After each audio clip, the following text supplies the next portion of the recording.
It's really hard to explain, but the way of living is so different. It's so primitive. So when I came here and I saw all these things, like, wow. It's like coming from 18th century to 21st century.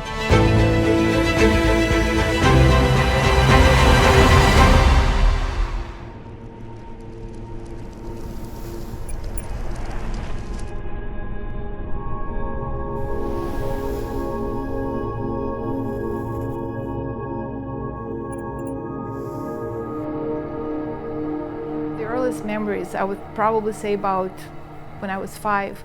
We lived in a small, damp basement, just being in this condition all the time. I was always sick. About 11 families lived on the first and second floor, and the family for my grandma and grandpa were giving a cellar, and you don't choose where you live, you just live where you are told to live. Now, when I would go and visit our neighbors upstairs, it was horror for me. If you imagine a 2-bedroom apartment, so one room is occupied with one family, the other room is occupied with completely strangers that constantly they fight for the place in the kitchen, who is going to cook, who is not going to cook. So to me, I was very happy because, you know, we lived just our little family by ourselves.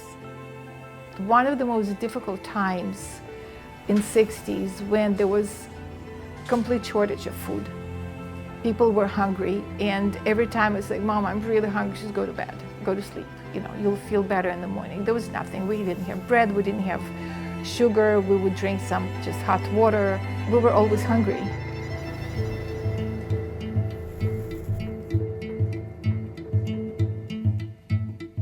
So one of my best friends, or that I thought so at that time, her name was Olga, her father he was in government. I would go and visit her very often because I would help her with homework.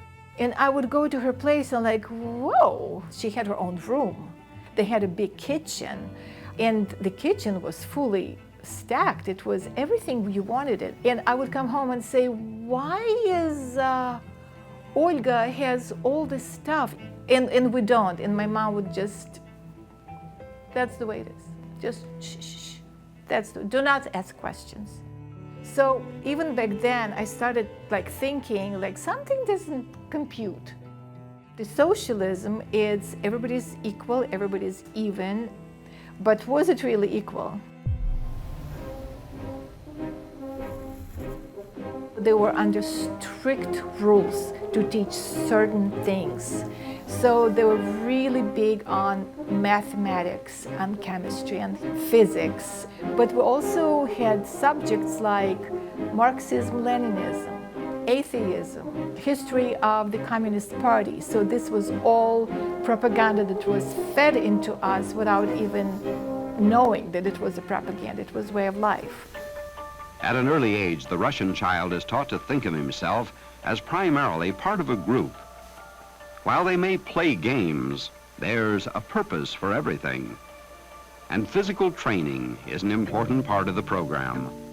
I was in the 2nd grade when our PE teacher, he had 10 of us taken to it's called Children's Sports School. And he said, you and you and you and you, yeah, are going to do gymnastics. And you and you and you are going to do swimming. So they pretty much decide for you, you know, what you're going to do. So I started taking gymnastics. I really liked it. Sometimes we even did pretend gymnastics class. I would just gather all the kids, boys, girls, and I would just pretend I'm a gymnastics teacher. So I think I was gymnastics teacher even before I knew it. When you are in the 3rd grade, when you're about 9 years old, you become pioneer. And you're given this, it's red, it's a black and white, but it's red tie. And you wear it everywhere you go. So this one is, you all lined up, and your teacher or the principal or anybody will say, are you ready? And you have to say, always ready. You're ready to serve your party, you're ready to serve your country, you are ready to do anything they ask you to. You know, we're kids, we have no idea, but we're so proud. Ленинская коммунистическая партия Советского Союза. You are taught to conform. It stripes you from any kind of dignity, any kind of ability to dream. It is all a face of socialism.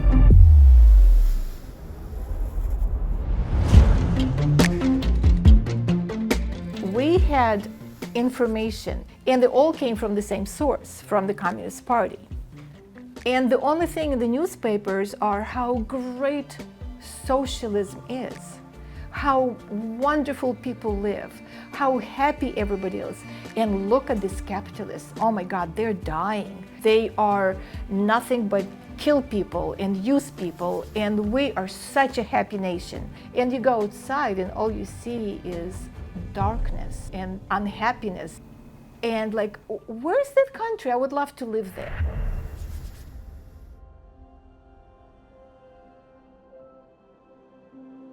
We met, I knew of him, but we actually met a little bit later in life. I came to Kiev and we went steady, as we say here. He started listening to Voice of America, and it was illegal. If he would get caught doing that, that would be a big problem. Each morning at 9 o'clock, the overnight express from Vienna makes this unpublicized stop 40 miles north of Rome. From 3 rear coaches, it disgorges upwards of 150 Jewish refugees from the Soviet Union. These refugees have refused to go to Israel, where entry is guaranteed. They come instead to an improbable clearinghouse for those who dream of a new life in America. I think that America is a beauty country. And I hope that in America I will have perfect work for my family. He started telling me that, listen, we have no future here. Well, what do you think about leaving the Soviet Union and going? I said, going where? He says, I don't know. America. Like, you're kidding. America. You know, those are, you know, monsters that live there. No, and I can't leave my family. No, no, no, no. The reason I was scared is of unknown. No matter how bad it is here, at least I have my mom, my dad, all my friends. He came back and said, fine, we're not gonna go anywhere, that's fine. We're gonna do it your way. I think it will be easier for me to tell this story, why I changed my mind.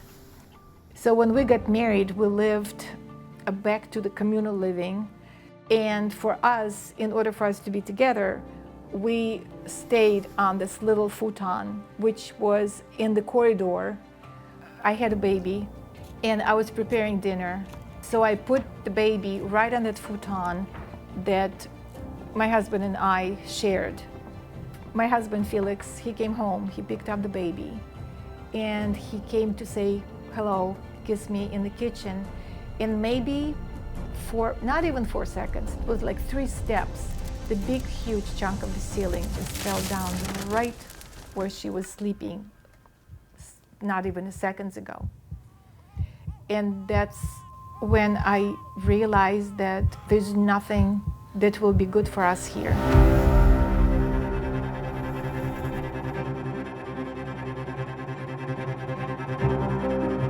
We knew Iron Curtain, what it means. And I thought back then that it was only, you can't go, you can't leave the country, you cannot get a document to leave the country. There's a little tiny crack in the Iron Curtain. And the only way you could leave, if you're Jewish, you could join your family in Israel. We did receive an invitation, which was, you know, it's a miracle. With this invitation and all your documents, you go to an organization called Avir. It's the office that grants you the exit visas. You have to go to that place pretty much every day and say, how is it? Am I, you know, do I have an answer? There's no telephone calls, there's no emails, there's no texts. And that's what my husband did. He would go pretty much every day to see if we have the documents or not. So as soon as you give them your information and your application, you are pretty much announcing to the whole world that you are about to leave. And that puts you in the situation that you are the enemy of a state. If you would be refused the visa, for whatever reasons, they don't even give you the reasons, you call it refusing.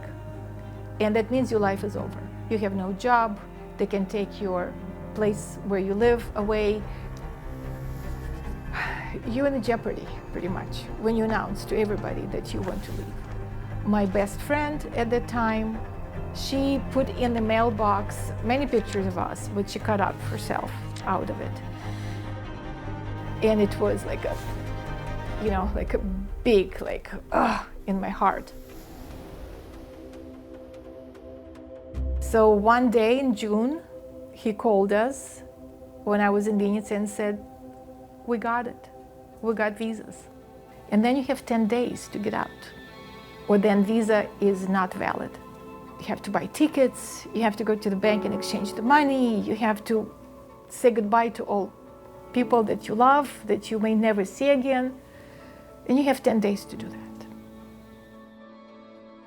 So with this little piece of paper, we were able to escape the Soviet Union. We were able to leave. And every time I look at it, you know, I tear up.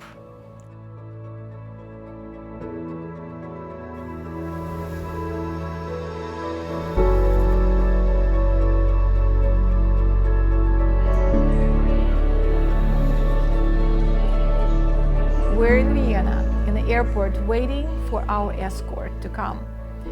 And I take the baby and I go to the bathroom. And what do I see? It's, it's heaven on earth. It's white, it's beautiful. The mirrors, the toilet paper. So the first thing I do, I roll the toilet paper on my arm, like a lot. A lot of toilet paper on my arm. Like, you don't understand, it's a toilet and it's soft. My second sign was the grocery store.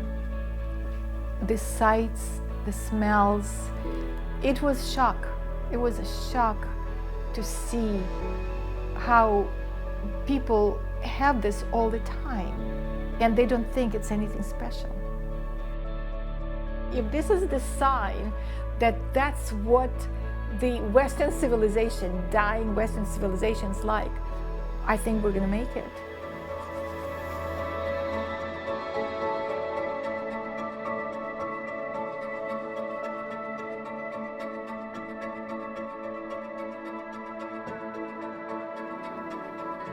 My specialty was rhythmic gymnastics. It's hoops, ribbons, clubs, balls. When I came here, nobody knew what it was. Very few people knew what it was. And I tried to explain, so I had to show them. I became one of the top coaches immediately, pretty much, in the first nationals.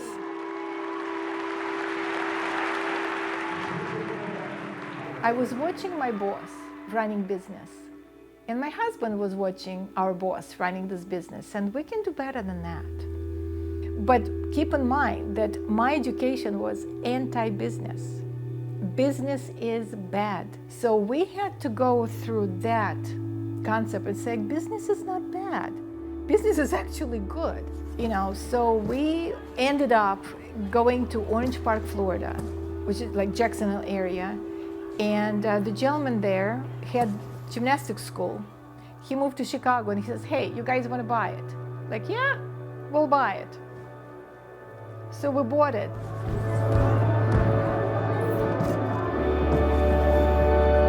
And that's how we started our business, United Gymnastics Academy.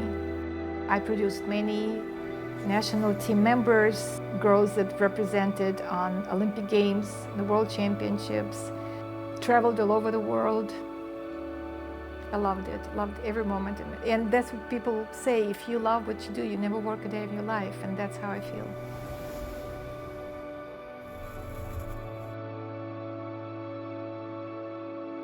I saw coaches from Russia, from Ukraine, and they were full of questions, always asking me, just tell me the truth. I said, well, here's the truth.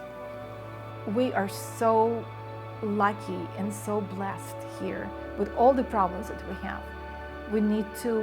We can talk about it.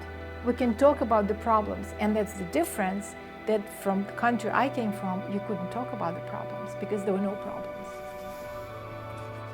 It's nothing more precious than seeing your family being happy and having opportunities and have a choice. Freedom of choice, it's everything.